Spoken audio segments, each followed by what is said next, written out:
the channel where we talk about real life. And I wanted to shoot a quick video today talking about something I talked about in my last video about dollar cost averaging into Bitcoin. So once you have gotten to that place where you're on a budget, you're tracking expenses, maybe you're sacking debt, hopefully you've got at least a $3,000 to $5,000 emergency fund in place. This is where you can start peeling off some of that savings and putting that into Bitcoin. So obviously not financial advice. You have to come to this conclusion on your own in terms of your conviction level to Bitcoin. But I've been convinced for over 10 years that this is a new monetary system, not something to be afraid of, something to be understood. One of the things I wanted to start off with, actually earlier today, Bitcoin was actually market cap wise, it was actually number 5 on this list. So obviously the markets are always fluctuating, and so we don't want to put too much merit into these things. But it's very interesting that for the longest time, Bitcoin wasn't even in the top 10, and now it's moving, somewhere between position 9 and position 5. So at some point, probably in the not too distant future, it will overtake gold. Like many of us in the space believe that. So also another thing to kind of think about is that Bitcoin is divided up into essentially Satoshis. So you can think of dollars, cents, Bitcoin, Satoshis. So Satoshis are sort of the cents of Bitcoin if you've never had any exposure to that. So this is a really great tool that I've started using, and it really helps you understand like, okay, well, what is a Satoshi in terms of the US dollar? So this actually gives you a live chart of that. So you can see, 1 Satoshi is worth less than a penny, 10 Satoshis still worth less than a penny, 100 Satoshis is about 9 cents at current prices right now. By the way, Bitcoin is, I think, at 93 and some change today. Yeah, 93.7. It was all the way up over 94. But this is just to kind of give you an idea of when you're starting to think in terms, you're starting to think more on a Bitcoin standard. You're thinking in terms of Satoshis. So a lot of the encouragement that you're going to hear in the personal finance space is people that are new to Bitcoin. What you want to try to do is get to a tenth of a Bitcoin. A tenth of a Bitcoin is 10 million Satoshis, which is this one right here. And right now that's about $9,300, right? So what I wanted to show is this is also another tool that these guys put together is, just kind of thinking through, all right, well, if I'm doing dollar cost averaging, let's say, for example, you're like, okay, cool. I think monthly I can put in, $100.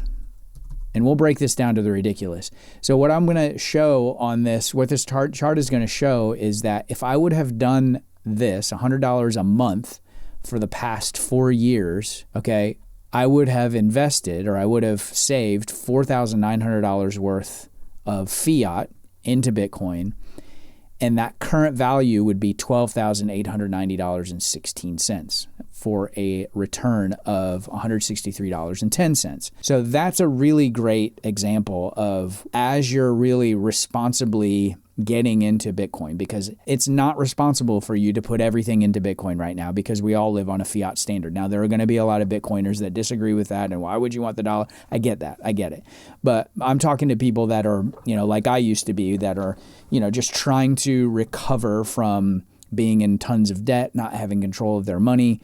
So what I'm advocating for here is, just getting into Bitcoin at a slow and steady pace. So you can see that, 163% return on your investment over the last 4 years. My thought, and a lot of people's thought in the space, is that, these returns are going to be exponential because there is an infinite amount of dollars that they can and will print. So let's say you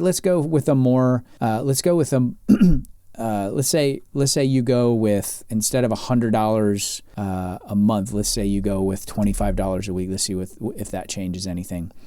One experiment that I'm running right now is my wife and I are actually doing a daily dollar cost average, and you may or may not be able to do that. So here, this is interesting. So, all right, so it's the same amount monthly. So $25 a week, which obviously there are 52 weeks in the year. So you've got a I think a couple extra weeks in there, perhaps, if my math is correct. So if you're doing dollar cost averaging for the past 4 years, US dollar investment or your contribution would have been $5,225, and then the current value in US dollars would be 13,561.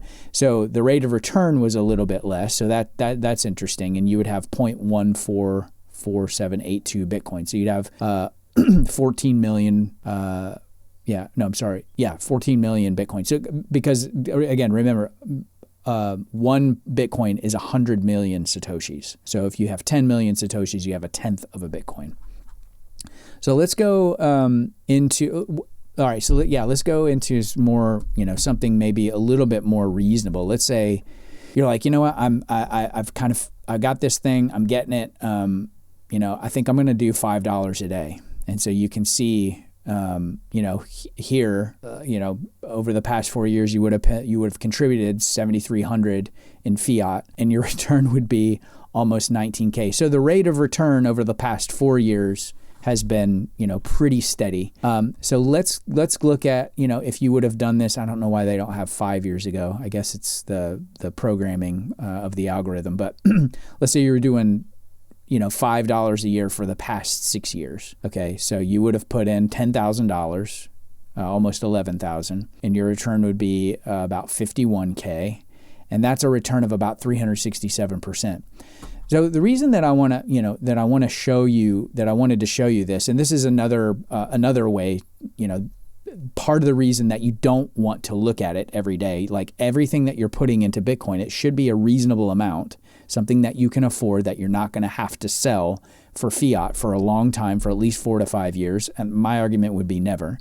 So let's say, we're doing this for the last 6 months. We're doing $5 a day for the last 6 months. Okay, so you can see that's much, much more modest. So in the shorter time frame, you're not going to see as much of a return, because you're not going to see as much of inflation of the dollar. So those are just a couple of tools that I'm using. This is, I think, if you can do it, do $10 a day. Let's say you're doing that, daily. And let's say, let's look at that for the past 4 years. It's just fun to kind of go through this.